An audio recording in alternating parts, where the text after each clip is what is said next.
It is almost Halloween, and today we are looking on the bright side of the dark side.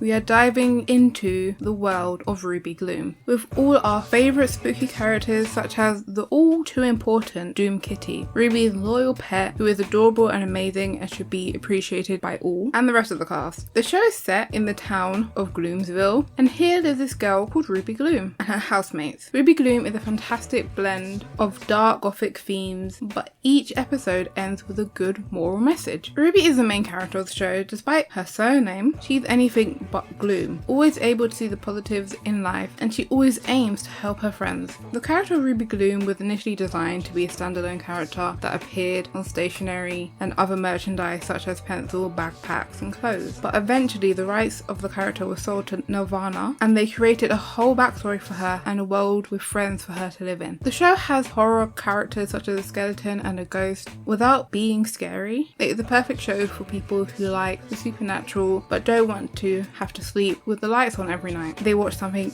vaguely spooky. The show ran on YTV from 2006 to 2008 with 3 seasons containing 40 episodes. Now I'm going to talk about some of the episodes and the roles and characterizations of each member of Ruby's household. But first, let's look at the pilot episode of the whole show. The first episode of Ruby Gloom is called Gloomer Rumor and starts with Ruby planning a surprise party for May Day to celebrate May the 1st with her friends. She writes about the party in her diary, and then Misery comes along with her concerns about being struck by lightning during the rain, as she believes it's genetic since her cousin has been struck by lightning twice due to the fact that electrical current is drawn to the high lead content in her blood. Iris then comes and tells Ruby she wants to go outside and fly with Gwig, but can't due to the rain, so Ruby suggests that she read. Ruby heads out to get some party decorations and she bumps into Skullboy. He thinks he's related to Michelangelo since he is so good at painting on ceilings, and Ruby says she's happy that he found his roots. Iris ends up reading Ruby's diary and comes to the conclusion Ruby is moving out and tells Misery and Skullboy. As they start to panic about losing their friend, the twins Frank and Len overhear this and they think Ruby is going to die because they heard her go, "Oh, we're gonna lose Ruby." Iris, Misery and Skullboy try and act in a way that they know Ruby will like to make her stay. Misery tries to appear happy. Iris tries to show Ruby her adventurous spirit that Ruby complimented earlier by shooting her out of a cannon, and Skullboy paints her a portrait. Due to the fact that they think Ruby is leaving, none of them will leave her alone and constantly bother her, not allowing her to set up for the surprise party. Ruby flees and finds cover with Poe and his brothers. They figure out Iris read her diary, so she says very loudly that if she doesn't get some space, she's cancelling her fun party, still not knowing that they think she's moving out. And while she said this, the 3 of them were eavesdropping and hear Ruby say this, so start avoiding her. There is no privacy in this house. There are pipes that carry your voice around the house for anyone to hear, and if it's not that, they are just peeking into rooms to listen to your private conversations. Maybe Ruby should move out. Misery, Iris and Skullboy conclude Ruby is throwing a going away party after they received her invitations, and Ruby, like everyone else in this house apparently, is eavesdropping whilst hiding in a trunk, so now she knows that they think she's moving out. They all go to the party and Ruby reveals she is not moving out, but they don't believe her, and after failing to convince them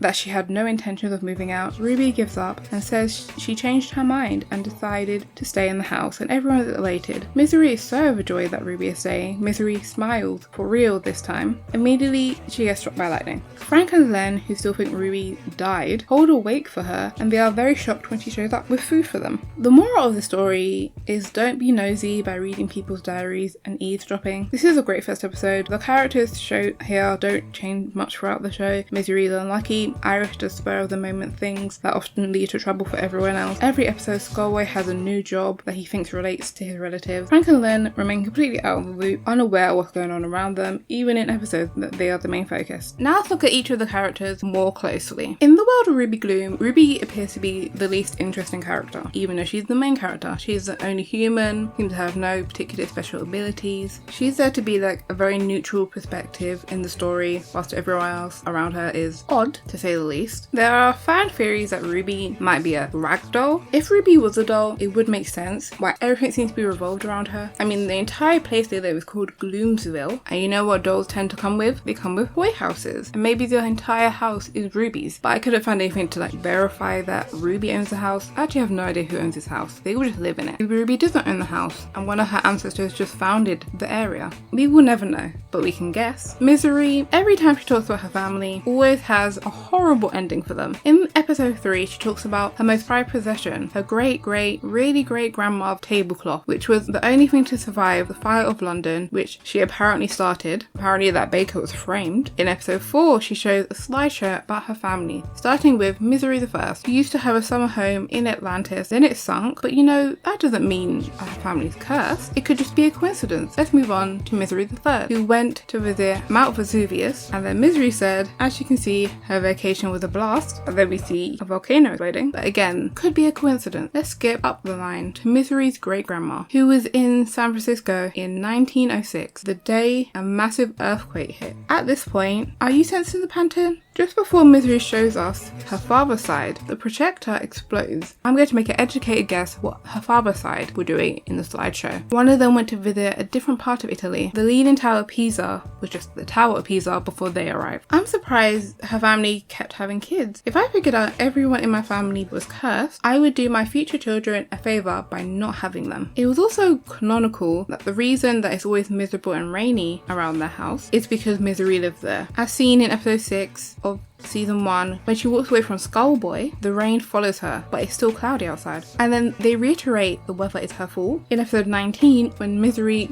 goes away for a trip and everyone else sees the sun for the first time. And there's so much sunlight that the entire surrounding area dries up and turns to dust. Poe is a crow and the oldest member of the main cast, as he is portrayed as an adult whilst the rest of them are portrayed as kids or teenagers. Poe has 2 brothers, Edgar and Alan, an interesting trio. Poe is the main crow out of the 3. He, along with his brothers, live in a giant birdhouse next to the mansion. Poe is obsessed with self-image, as shown in episode 8, whilst Frank and Lenny are preparing to perform at Gloomapalooza. Poe tells a story about how he attended the first Gloomapalooza, but the way he tells it makes it seem like he performed there, when in actual fact he was a roadie, and he was embarrassed he was not the big star, until Skullboy made him realise how important his job actually was. Another example of his obsession with making sure people think highly of him is in episode 7, where Poe injures himself by doing stretches, but tells everyone how he saved a little girl from a runaway train, but eventually he tells everyone the truth. Oh, and apparently Poe is related to Edgar Allan Poe's budgie. Skullboy is an orphan who is always trying to discover his root. In episode 1, he thinks he might come from a long line of painters such as Michelangelo. In episode 2, he thinks he can be a pilot, thinking he might be related to the Wright brothers. It is heavily implied Ruby has a crush on Skullboy, but he is completely unaware of it. In episode 6, Skullboy's loneliness about not having or knowing his family is brought into the spotlight yet again. There's a science fair in Gloomsville and everyone but Skullboy is almost finished their project when he hasn't even started it. Skullboy asks Poe for advice and he tells him a story about how he got help from his father for a science project when he was younger. Skullboy does not have a father, so he decides to build one, and due to Misery's lightning falling out of a jar for her science experiment, the lightning activates Skullboy's dad before he had the chance to put in the heart, and it makes his father heartless. When the Robo-Dad fails to think of a project to win, he decides to start sabotaging everyone else's because he's evil, because he doesn't have a heart. So his desire to have a family creates a crazed robot. So a lesson here is, don't depend on your family, you're better off an orphan. In episode 10, Skullboy felt left out because out of all the clubs that the members of the house started, such as the Hair Club and the Fright Club, so he went to sulk in a graveyard and ran into these jazz skeletons, but no one else saw them, and all his friends think the loneliness have finally got to him and has made him crazy, so he made up a jazz skeleton group. He didn't, he's not crazy, just tell you what his friends think of him and his quest for family. Iris is a cyclops with a lot of energy, as shown in episode 5 when she destroyed the whole house with a spring she got, and with that spring she continuously burst through floorboards all around the house. Iris is also the owner of Squig and Venus. Squig is a large flying worm-like creature. He has tiny wings that should not be able to hold his body weight, let alone Iris's, but he's still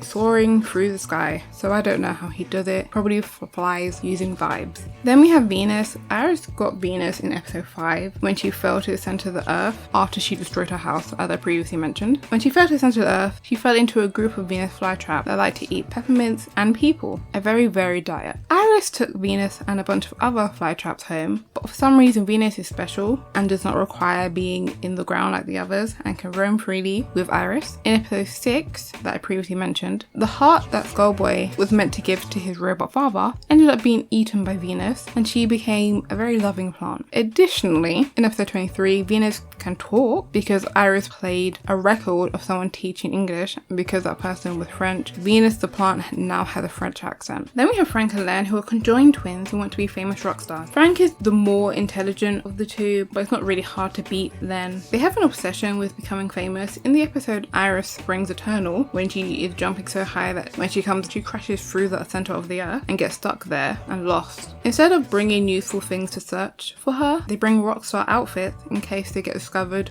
by agents at the center of the earth. Spoiler, they didn't. I also found out the voice actors for Len and Iris are married in real life. There's also a scaredy bat, a bat who is scared of everything, even flying, which Ruby and her friends try and help him overcome his fear. Then we have Boo Boo the ghost, who works for these ghost mafia members who order him to scare people, but the only one he can ever scare is usually Scaredy Bat. These two appear sometimes. The joke of scared versus scarer gets old fast. And those are all the main recurring cast. There are some others, but they're not particularly important. So now we've looked on the bright side of the dark side, and we learned a bit about our favourite spooky characters. The show has horror aspects to it, and I was surprised in the episode Poe Ranoia when Poe said the word murder. Mr. Mumbles is obviously in the business of murder! I must alert the house! They normally avoid words like that in kids' cartoons and kids' show. Murder and kill are big no-no words, and they replace them with phrases like, they didn't make it out, or they were eliminated, or they haven't been seen since. But I guess in the early 2000s, they just didn't care. The show was fun, but I do wish we got to see more of the world outside of Gloomsville, and I wish we found out more about the lore. I want details. I want to know how the magic works in this world. I want to know how many different species there are. I have so many unanswered questions. And that will be all for today, and I hope you enjoyed me looking into the world of Ruby Gloom. Tell me, who's your favourite character? And why is it Misery or Skullboy? Because that's apparently everyone's favourite characters, Misery or Skullboy. That'll be all. Goodbye!